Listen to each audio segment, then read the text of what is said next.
ఒక విజయం విశ్వాసం ఇస్తుంది, అదే ఒక్క ఓటమి కాన్ఫిడెన్స్ డౌన్ చేస్తుంది. రాజకీయాల్లో ఈ రెండు కామన్. జనం కోసమంటూ పార్టీల నేతలు పరస్పరం కసుబుస్సులాటలు ఒక స్థాయి వరకు ఓకే. అల్టిమేట్ గా ఎవరికైనా కిస్సా కుర్సీ కోసమే. ఇక తమ పార్టీ గెలిచిందని పాలకులు, ఓడిపోయామని విపక్షాల నేతాశ్రీలు ఒకరిపై ఒకరు దుమ్మెత్తి పోసుకుంటున్నారు. ఇంకొందరైతే ఎప్పుడో పాత కక్షలకు లింక్ పెడుతూ ఆడిపోసుకుంటున్నారు.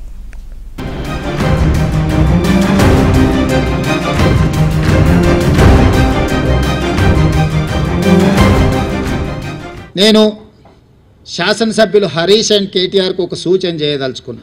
హరీష్ రావు గారు, మీ అసూయను కొంచెం తగ్గించుకోండి. కేటీఆర్, నీ అహంకారాన్ని కొద్దిగా తగ్గించుకో.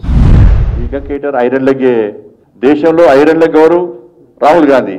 ఈ తెలంగాణ రాష్ట్రంలో ఐరన్ లెగ్ కేటీఆర్. ఎందుకు అంటే ఆయన అయిన తర్వాత ఈ జిహెచ్ఎంసీ దానిలో 99 సీట్లు ఉండాలి. జిహెచ్ఎంసీలో వాళ్ళు ఎన్ని అయినాయి? 56 వచ్చినాయి. హుజాబాద్ ఓడిపోయారు. మునుగోడులో సరే ఏదో అట్లా అయిపోయింది. ఎమ్మెల్సీలు 2 ఓడిపోయారు.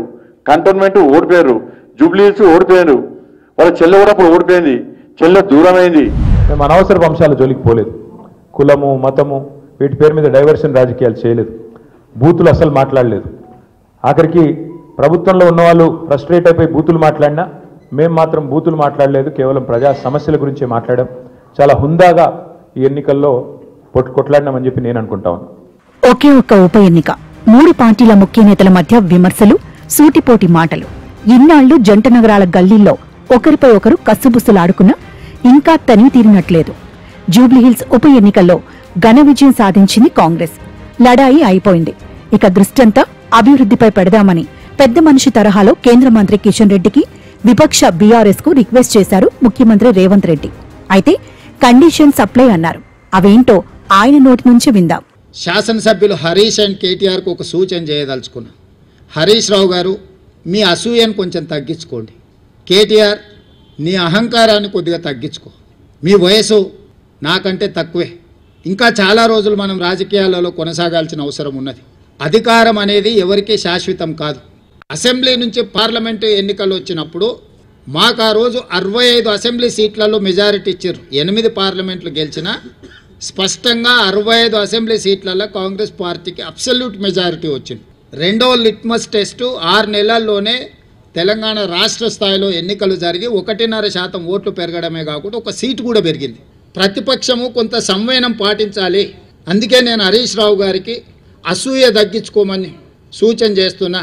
వారు శాసనసభలో ఆ కుర్చీలో కూర్చొని ఇటువైపు చూసే చూపులు చూస్తే నిజంగానే ఆ చూపులగిన శక్తి ఉంటే ఇక్కడ పక్కన మొత్తం మాడి మసైపోయి బూడిదైపోయి భూమిలో కలిసిపోయేటట్లాంటి ఇట్లా ఏమంటారు మొహమంతా పెంజరించుకొని ఇట్లా రక్తమంతా మొహంలోకి తెచ్చుకొని కందిపోయినట్టు మొహం పెట్టుకొని ఇది చూస్తుంటాడు. ఒక 2 సంవత్సరాలు ఓపిక పట్టండి. ఇంకా 3 ఏళ్ళు ఉంది జనరల్ ఎలక్షన్. చివరి సంవత్సరంలో రాజకీయాలు చేద్దాం. 2 సంవత్సరాలు సహకరించండి. జాతీయ పార్టీకి చెందిన నేతగా, తెలంగాణ ముఖ్యమంత్రిగా ప్రత్యర్థులపై రేవంత్ పంచులో ఇలా ఉంటే, కేంద్రంలో పవర్లో ఉన్న మంత్రి బండి సంజయ్ ఒక రేంజ్ లో రియాక్ట్ అయ్యారు. బీహార్లో బీజేపీ గ్రాండ్ విక్టరీ సాధించింది. కాంగ్రెస్ ఉప ప్రాంతీయ పార్టీగా మారింది. ఇక ఫ్యూచర్లో జరిగే బెంగాల్, 2028లో తెలంగాణలో జరిగే అసెంబ్లీ ఎన్నికల్లో కమలం వికసించడం ఖాయమన్నారు. పనిలో పనిగా రాహుల్ను, కేటీఆర్ను నోరారా తిట్టిపోశారు బండి సంజయ్. ఇక కేటీఆర్ ఐరన్ లెగ్, దేశంలో ఐరన్ లెగ్ ఎవరు? రాహుల్ గాంధీ. ఈ తెలంగాణ రాష్ట్రంలో ఐరన్ లెగ్ కేటీఆర్. ఎందుకు అంటే ఆయన అయిన తర్వాత ఈ జిహెచ్ఎంసీ దానిలో 99 సీట్లు ఉండాలి. జిహెచ్ఎంసీలో వాళ్ళు ఎన్ని అయినాయి? 56 వచ్చినాయి. హుజాబాద్ ఓడిపోయారు. మునుగోడులో సరే ఏదో అట్లా అయిపోయింది. ఎమ్మెల్సీలు 2 ఓడిపోయారు. కంటోన్మెంట్ ఓడిపోయారు. జూబ్లీహిల్స్ ఓడిపోయారు. వాళ్ళ చెల్లె కూడా అప్పుడు ఓడిపోయింది. చెల్లె దూరమైంది. తనపై 2 జాతీయ పార్టీల నేతలు ఇన్ని మాటలంటారా అని తాను తక్కువేమీ కాదనుకున్నారు కేటీఆర్. ఒక్క బైపోల్లో కాంగ్రెస్, బీజేపీ ఎలా సహకరించుకున్నాయో చూశారా అంటూ సెటైర్ వేశారు. పనిలో పనిగా పార్టీ ఫిరాయించిన బెంగాల్ ఎమ్మెల్యే ముకుల్ రాయ్ని హైకోర్టు డిస్క్వాలిఫై చేసిన విషయాన్ని ప్రస్తావించారు. తెలంగాణలో ఫిరాయింపు శాసనసభ్యుల నియోజకవర్గంలో ఉప ఎన్నికలు ఖాయమని జోస్యం చెప్పారు కేటీఆర్. ఇంకా ఆయన ఏమన్నారో మీరే వినండి. బీజేపీ నుంచి పోయి ఆయన ఎమ్మెల్యే గారు ముకుల్ రాయ్ అని తృణమూల్ కాంగ్రెస్లో చేరారు. హైకోర్టే కొట్టేసింది, ఆయన డిస్క్వాలిఫై చేసింది. మరి పశ్చిమ బెంగాల్లో జరిగింది, ఇక్కడ కూడా జరుగుతుందని మేము కూడా ఆశిస్తున్నాం. ఎందుకంటే న్యాయమే కదా. యాంటీ డిఫెక్షన్ లా దేశమంతా ఒకటే ఉంది. బెంగాల్కు వేరే లేదు, తెలంగాణకు ఇంకోటి లేదు. కాబట్టి మేము కూడా ఆశిస్తుంది ఏంటంటే ఇక్కడ కూడా 10 ఉప ఎన్నికలు జరుగుతాయని ఆశిస్తున్నాము. ఎన్నికలను కొట్లాడడం కొత్త కాదు, గెలుపులు ఓటములు అన్నీ చూసాం మేము. ఆ స్థితప్రజ్ఞత మాకుంది. మరి కాంగ్రెస్ వాళ్ళు ఒక్క దెబ్బకే ఒక్క ఉప ఎన్నికకే ముఖ్యమంత్రి కాలికి బల్బం కట్టుకొని వెంకటగిరి బస్తీలలో కూడా తిరిగిండు. మరి 10 ఉప ఎన్నికలు వస్తే మరి ఏం చేస్తారో చూడాలి. జూబ్లీహిల్స్ ఉప ఎన్నిక విజయంపై మధ్యాహ్నం ఒకలా సాయంత్రం మరోలా స్పందించారు జాగృతి అధ్యక్షురాలు కవిత. ఇదో చిన్న ఎలక్షన్. జూబ్లీహిల్స్ ఉప ఎన్నికల్లో ఎవరు గెలిచినా ప్రజలకు ఒరిగేదేం లేదు. ప్రజలకు పనికొచ్చే పనులు చెయ్యాలంటూ మెదక్ జిల్లా నర్సాపూర్లో సెలవిచ్చారు కవిత. తీరా ఈవినింగ్ అయ్యేసరికి టోన్ మార్చారు. కర్మఫలం అనుభవించక తప్పదు.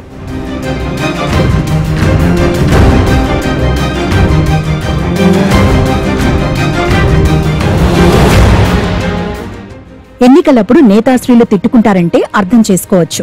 ఫలితాలొచ్చాక కూడా ఈ పొలిటికల్ కితకితలేంటి, పరస్పరం శాపనార్థాలేంటి? ఎవరి కర్మకు ఎవరు బాధ్యులు, ఎవరి బుద్ధికి మరెవరిది బాధ్యత?